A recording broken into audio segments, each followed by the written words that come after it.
From Talk Sport here on Global Television. I am Samuel Odi.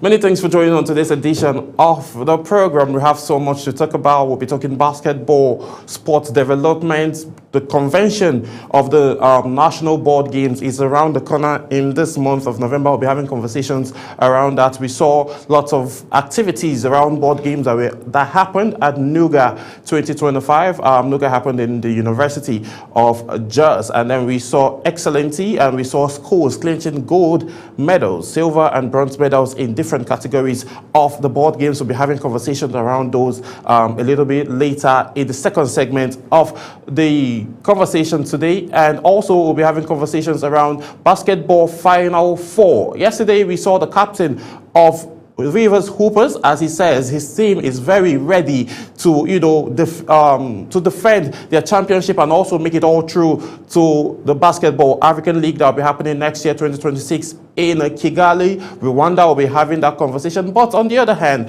one of the teams also in the Final Four, talking about Boko City Chiefs. Also, I had conversations in their final training sections with Coach Alex, where he says the team is ready, despite the fact that they suffered a couple of challenges.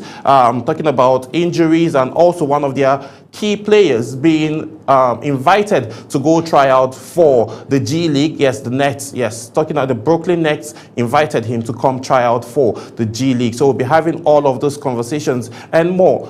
CAF Award, talking about the African Football of the Year award ceremony, will be happening today, and Victor Osimhen would be absent. He wouldn't be present based on the fact that he will be going to do a scan of the injury he picked up while he was playing for the Super Eagles against DR Congo. So we are going to have all of those conversations. And again, medals are rolling in for Team Nigeria at the Islamic game that is currently happening in Saudi Arabia.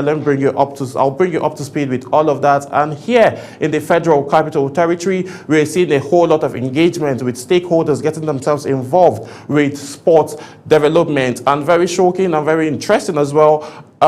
We have seen someone that is of a top class, that is someone that would help boost grassroots sport development, has been recognized, and he has identified with the Federal Capital Territory Sport Association as a patron. So now let me bring you up to speed with the story.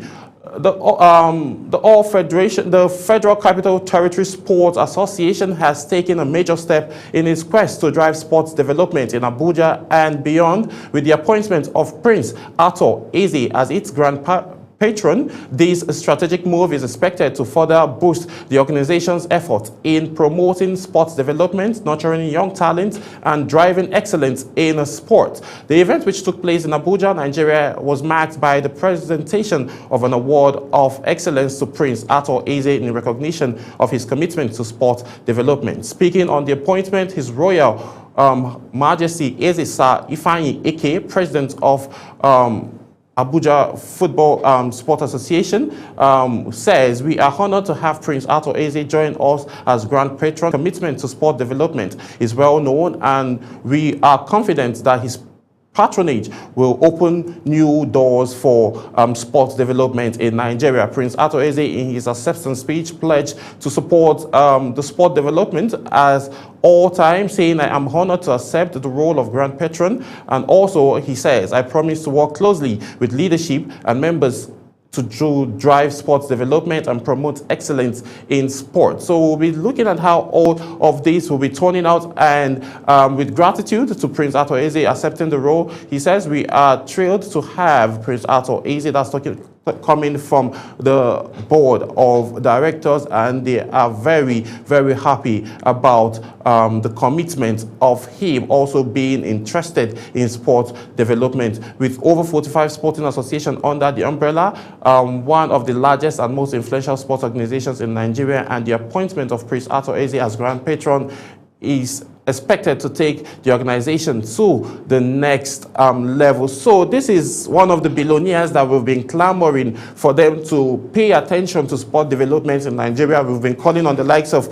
Dangote and Aliko Dangote and Femi Otedola, and the list keeps going on and on for them to invest in sports development. So we will see how all of these appointments will be able to reshaping the narrative of sport development, grassroots sport development in Nigeria. It's no longer news that Global Television is very particular about grassroots sports development, and patronages and also individuals like this are very important to be able to see that we will be able to ascertain and make the most of what we can when it comes to sport development in Nigeria. It's not just the job of the government alone to improve sporting activities for young and upcoming talent. So moving on away from that, this is just so interesting. So sprint sensation Eze Chukwu joins Auburn University. Nigerian sprint prospect Miracle Eze Chukwu has joined Auburn University track and field program, becoming the latest athlete from the country to earn a place in the United States contingent system.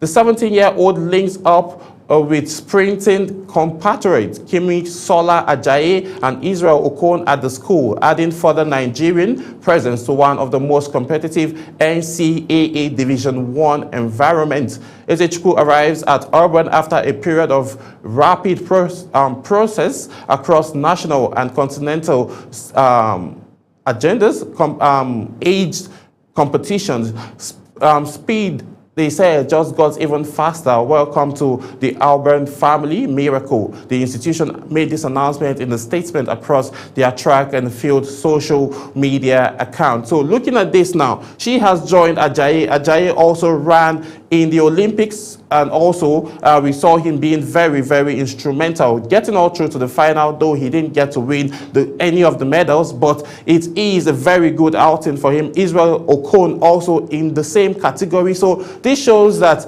track and field and athletics is looking very good, and with all of this emergence and these young talents getting to join is just so interesting. So grassroots is actually working because she came in from the grassroots. She also, ran in the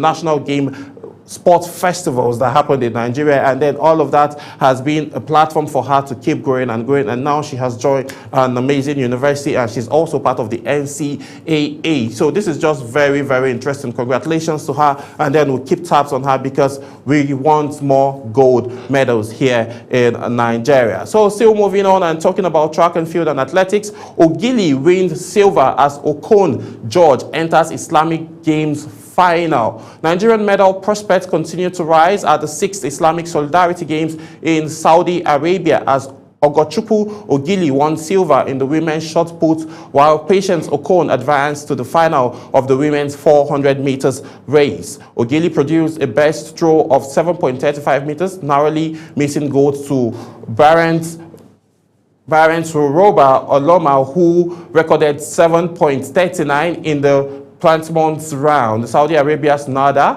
completed the podium with a mark of 6.13 meters, giving Nigeria its second athletic medal of the game. The Nigerian athletic team had earlier opened its medal account through Obarigi Amarachi in the women's discus on Monday. Amarachi threw 56.99 meters to win silver, just 0.05% shy of Cameroonian Nora Antem, who won gold with 57.04 meters. Turkish Ozla Barka took bronze with 55.56 meters, while Nigerian's national record holder Choma Onyekwere Linus finished fourth at 55.08 meters. Amarachi's medal offered timely redemption following her early exit from the women's discus at the World Athletic Championship in Tokyo, where she missed out on the final. Okon George, a three-time national champion, progressed to the final of the women's 400 meters after finishing second in her semi-final race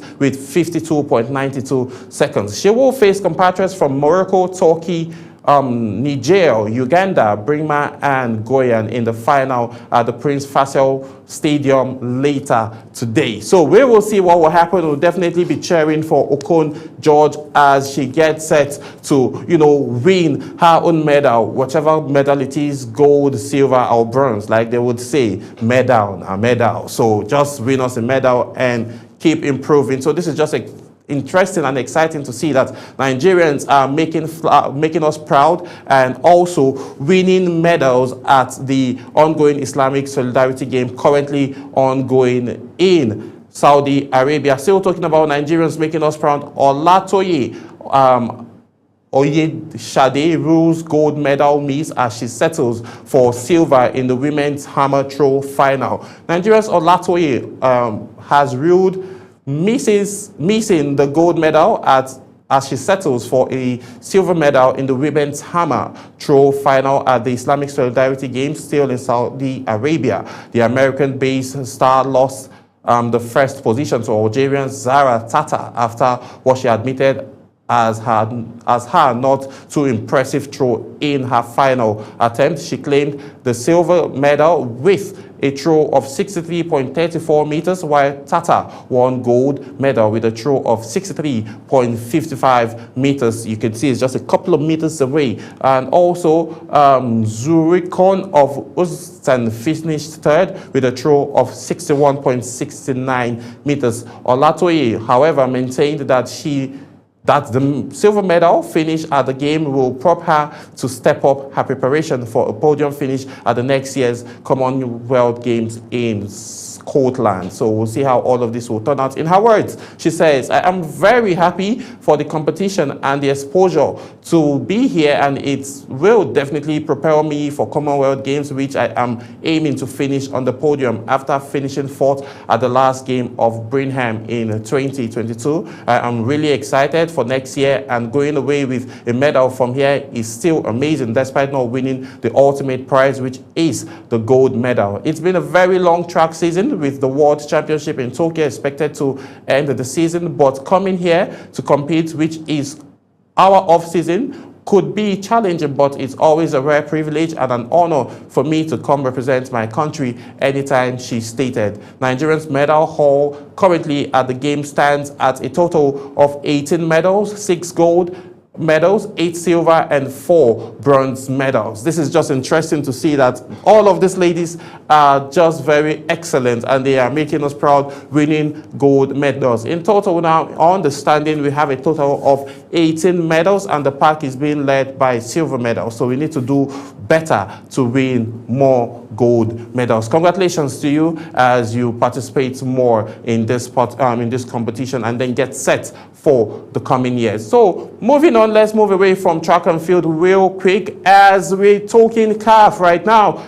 Okoronkwo, that's talking about Esther Okoronkwo, unfazed by CAF award snub. Super Falcons forward Esther Okoronkwo has expressed disappointment after being omitted from the final shortlist for the 2025 CAF Women's Player of the Year award, despite a stellar season for both club and country. This is very surprising. Okoronkwo had initially featured in the 10-player provisional list alongside top African talent and was widely expected to make the final 3 nominees. However, when CAF announced the shortlist over the weekend, her name was absent. The final nominee include Nigerians Rashidat Ajibade and Moroccans Gaslin Chakbek and Sana Mosley. And then reacting to her omission on Instagram, she says, Okoronkwo emphasized that while she was disappointed, her focus remained on her work on the pitch rather than external recognition. She said that awards do not always reflect reality, but that consistent performance in matches speaks for itself.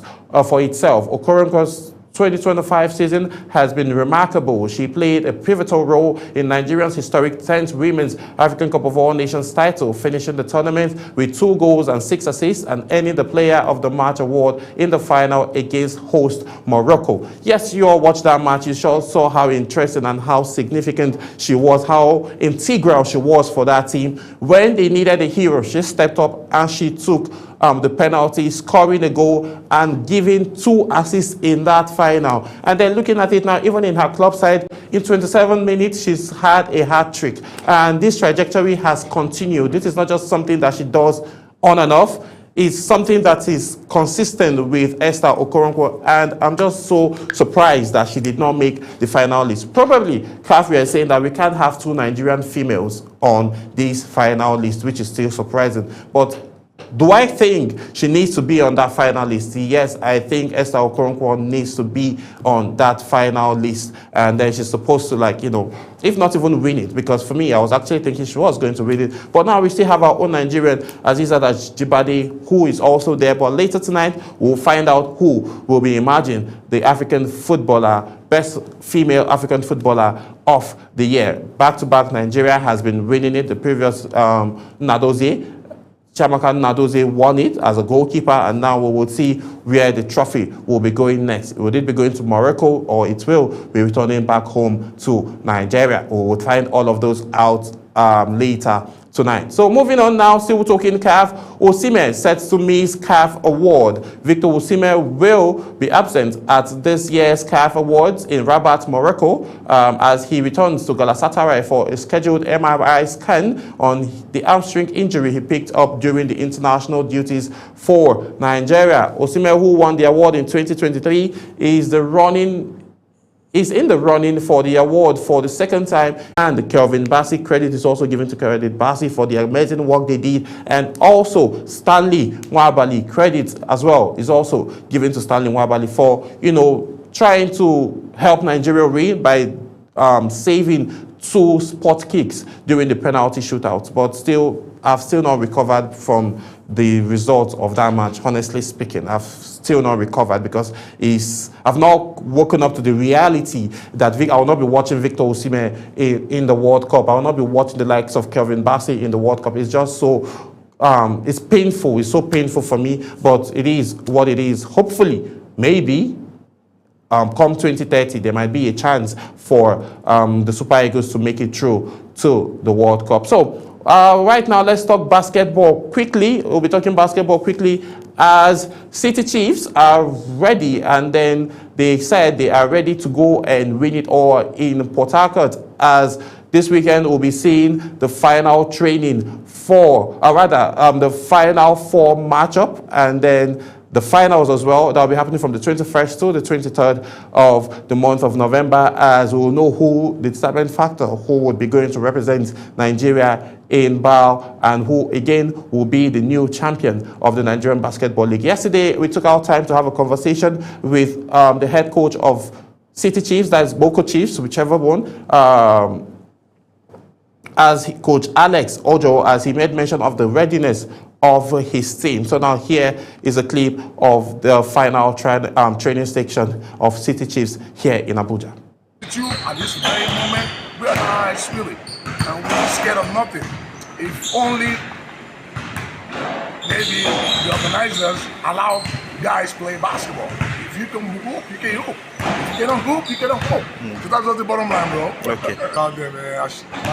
My greetings to all the fans. Well, everybody have a chance.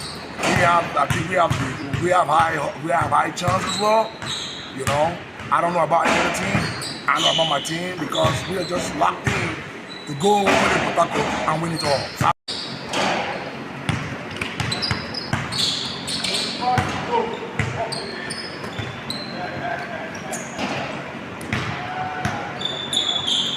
yeah, all day.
interesting final training there that we saw in Boko Chiefs. Coach Alex made comments around the fact that the team is going to Port Harcourt to win, and he hopes that the organizers and officiating would be very, very clear. You saw the boys looking very sharp and healthy. That for those that were not injured, they were looking very good, and they missed a couple of shots. They were looking very sharp, and then it will be able to be very, very interesting with everything that they are doing. So we'll be able to have this conversation, and then we'll be moving away from basketball quickly, as we'll be having conversations around board games convention that is around the corner, and I have a couple of board game masters here in the studio with me that I'll be having these conversations. I have to my right wing and the person of Nampam Samuel.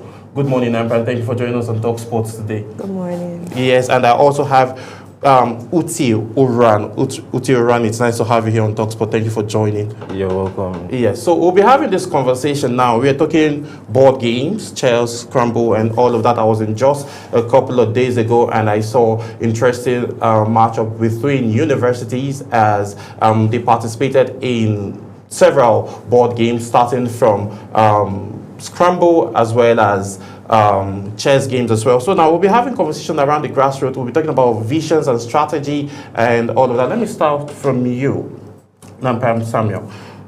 What's the vision and what has been the strategy of discovering young talent for African Board Games Convention?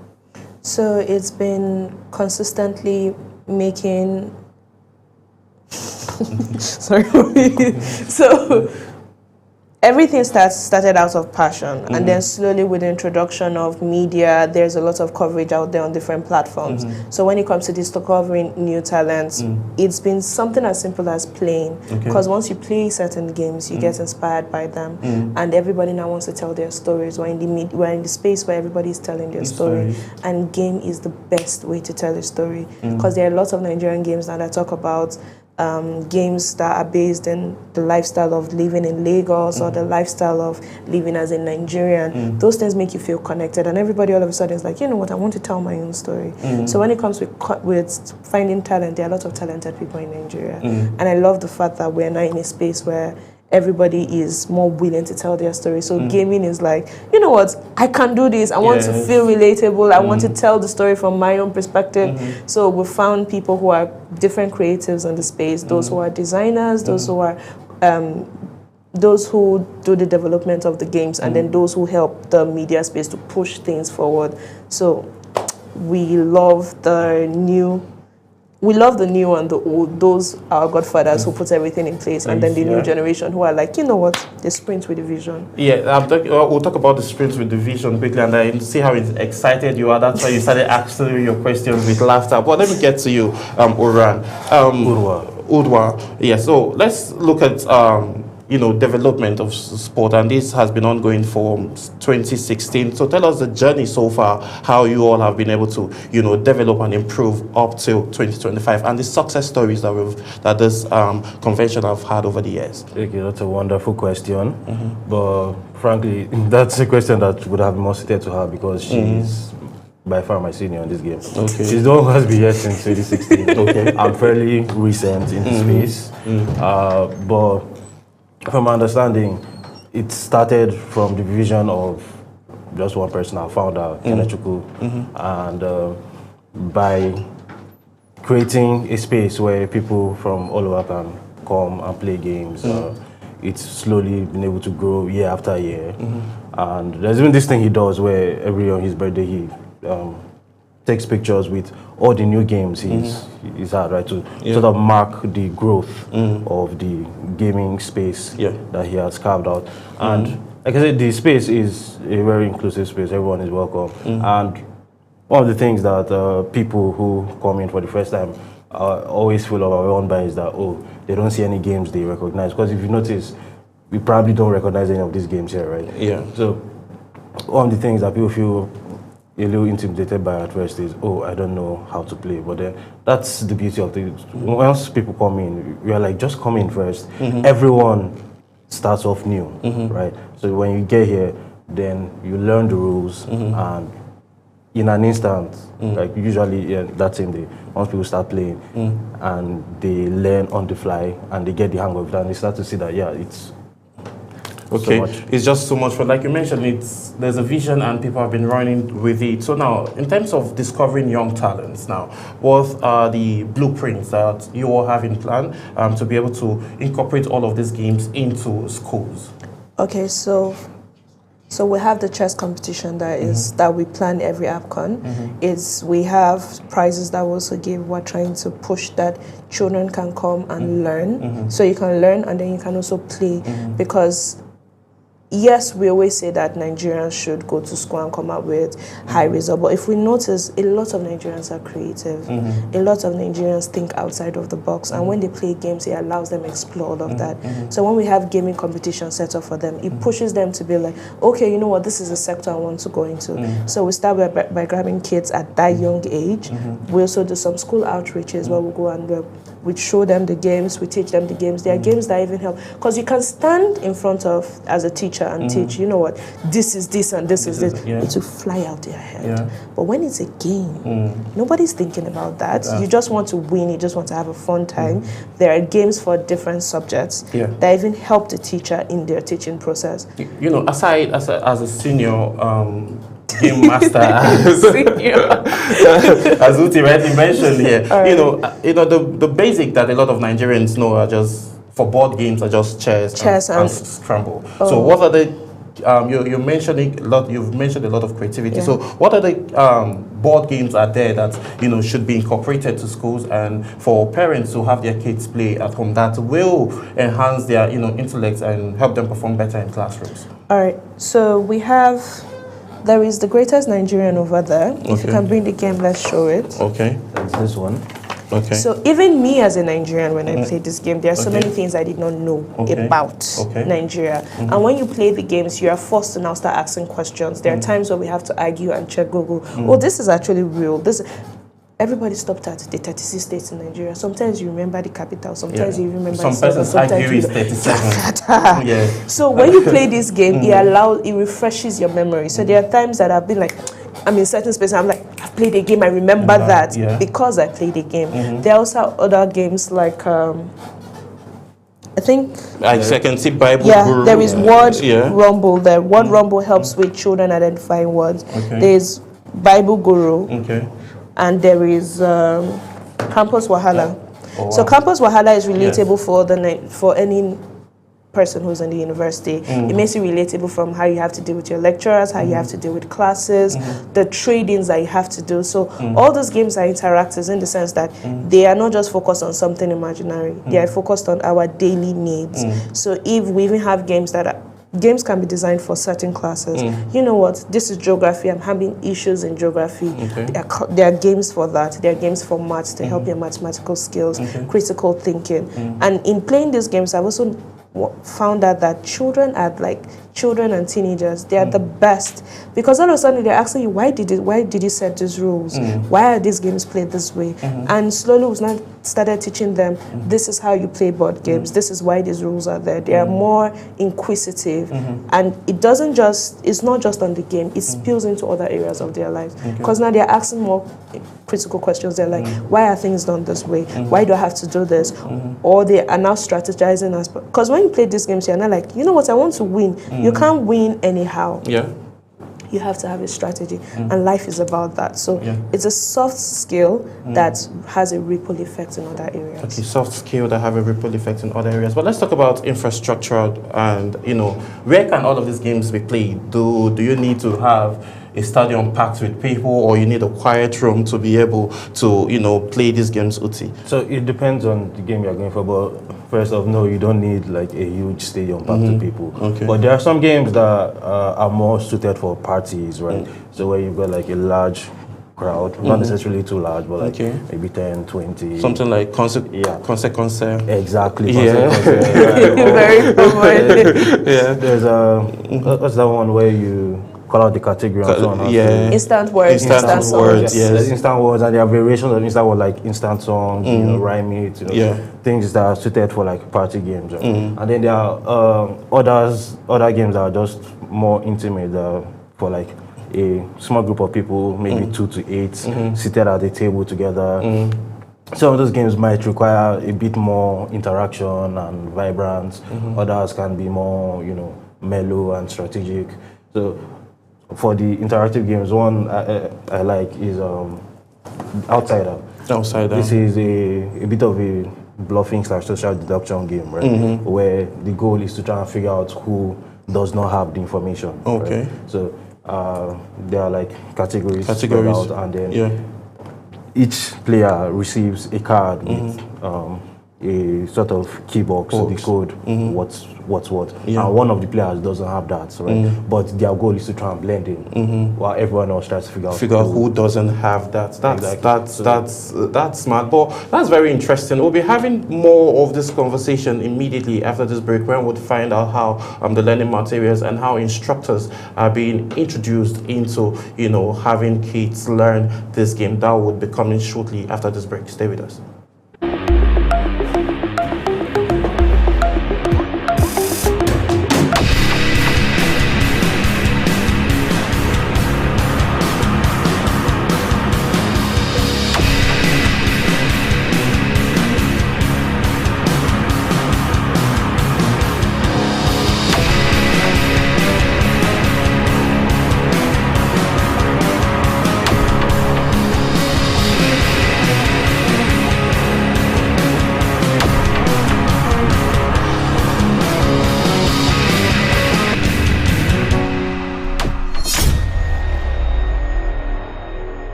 Many thanks for staying with us. If you're just joining, this is still Talk Sport, and we're having interesting conversations around board games, and I'm learning a couple of things around the games, because for me, all the games, the only game I know that was board game was just Scramble and chess, and today I'm being enlightened that there's so much more. But now let's look at an elephant, I would say, in the room. You're a game master, so how did you become a game master?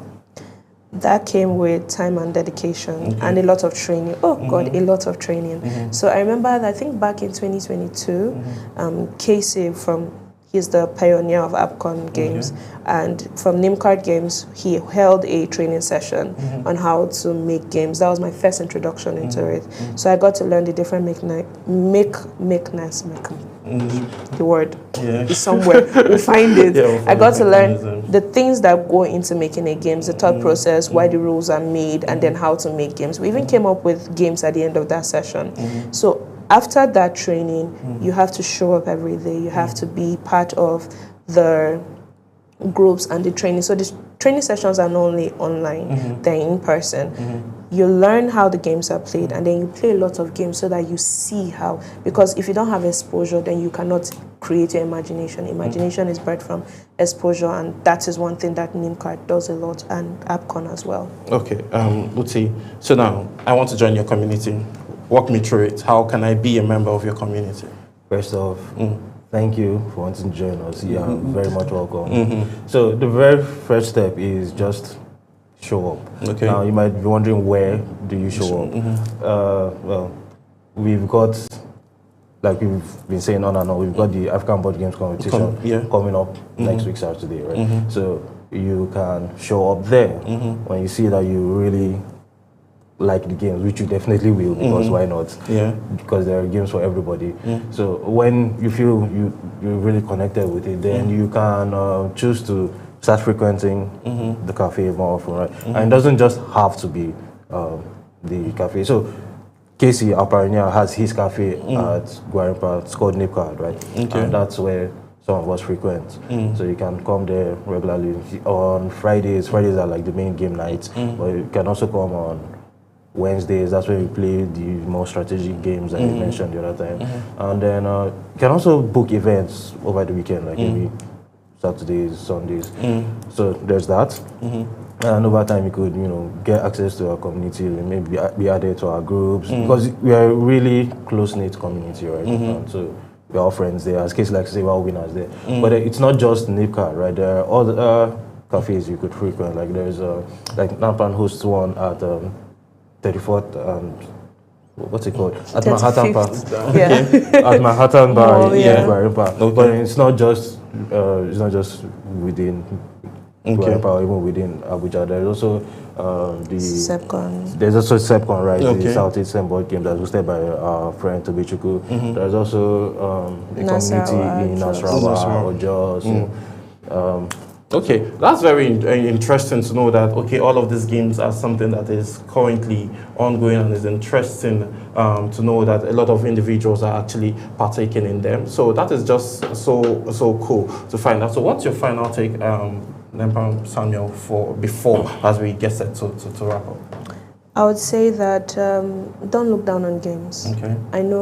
I think there was a time when I was telling my dad that, I'm doing this. He gave me, my dad is very supportive, but he gave me that normal African, we'll see where this one goes. But gaming has taken me to spaces that I won't have the privilege to walk into. I've also had the privilege to sit down with people that you see them on TV and you're like, these people, it would be nice to say hi. So I get to be in those spaces, and I'm in a setting where I don't have to shake hands and look for words. We're playing a game. I'm seeing another side of you, the side of you that not a lot of people get to see. You're letting down your guard down.